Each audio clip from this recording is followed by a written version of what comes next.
ফেলে দেওয়া বস্তু কোনোটাই ফেলনা নয়, আর সেটা প্লাস্টিকের জলের বোতল হোক কিংবা পুরনো কোনো পেপার। এসব দিয়েও যে শৌখিন জিনিস বানানো যায় নিজের শিল্পসত্তাকে প্রতিষ্ঠিত করে, তা কিন্তু আবারও প্রমাণ করে দেখিয়ে দিলেন রায়গঞ্জের পরিবেশ বান্ধব বলে পরিচিত শুভ্র শঙ্কর রায়। তার বাড়ি রায়গঞ্জের নেতাজি পল্লীতে। পেশায় তিনি একজন মেডিকেল কম্পাউন্ডার, কিন্তু নেশা হাতের কাছে পড়ে থাকা যে কোনো কিছু দিয়ে ব্যবহার্য সামগ্রী তৈরি করা।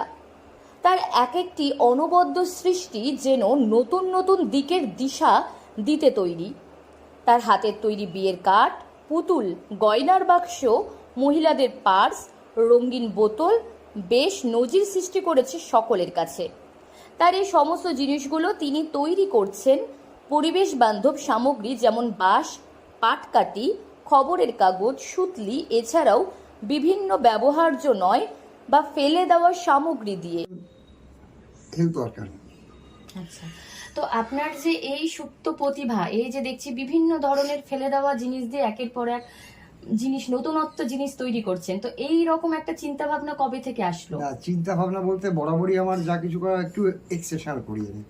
যেমন আমি 2004 সালে একটা নিউজ পেপার কাটিংয়ের উপরে একটা এক্সিবিশন করেছিলাম, বহু পুরনো নিউজ পেপারকে কালেক্ট করে। তো সেইরকমই যা করি, মানে এক্সেপশনাল করার চেষ্টা করি। আচ্ছা, কি কি বানান আপনি? আমি সবই, জুয়েলারি বক্স আছে, ফ্লাওয়ার ভাস আছে, জুয়েলারি আছে। জুয়েলারি বলতে নিউজ পেপার দিয়ে জুয়েলারি, পাটের সুতলি দিয়ে জুয়েলারি। আচ্ছা, খুব ছোট থেকেই শুভ্রবাবু নানা জিনিস নিয়ে পরীক্ষা নিরীক্ষা করার অভ্যেস, তার থেকেই ধীরে ধীরে এই নতুনত্ব সৃষ্টি। শুভ্রবাবু জানান, 12 বছর ধরে বিভিন্ন হস্তশিল্পের সামগ্রীগুলো বানাচ্ছি। কোথাও মদের খালি বোতল দেখলে সেটা যেমন তুলে নেই, তেমনি কালী পুজোর সময় বিভিন্ন আতশবাজির বাক্স, সেগুলো সংগ্রহ করে তাতে বিভিন্ন কারুকার্য করে এই ধরনের সামগ্রীগুলো তৈরি করি। কার কাছে শিখেছেন? সব নিজে আইডিয়া, মানে বসে বসে কোনো একটা কিছু দিয়ে করতে গিয়ে আর কিছু হয়ে গেছে। আচ্ছা, মানে সে ভুল করে আবিষ্কারের মতো।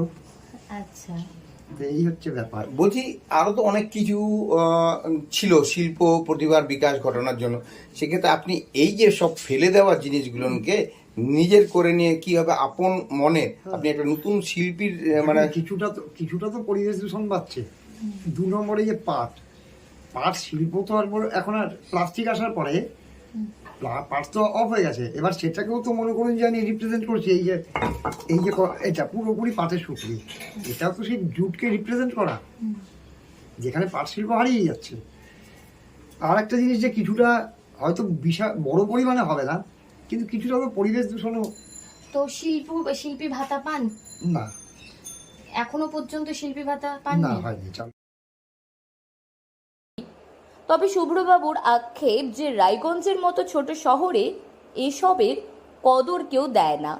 অনেক লোকে এসে এগুলো দেখে গিয়েছেন। পাড়ার পৌষ মেলায়ও এগুলো প্রদর্শনীয় করে প্রশংসিতও হয়েছিলেন, কিন্তু রায়গঞ্জের মতো ছোট শহরে এগুলোর তেমন বিক্রি নেই। শুভ্রবাবুর ইচ্ছে একটাই, তার এই শিল্প সামগ্রীগুলো যাতে সকল মানুষের কাছে পৌঁছে যাক। উত্তর দিনাজপুর থেকে পিয়া গুপ্তার রিপোর্ট, লোকাল 18 বাংলা।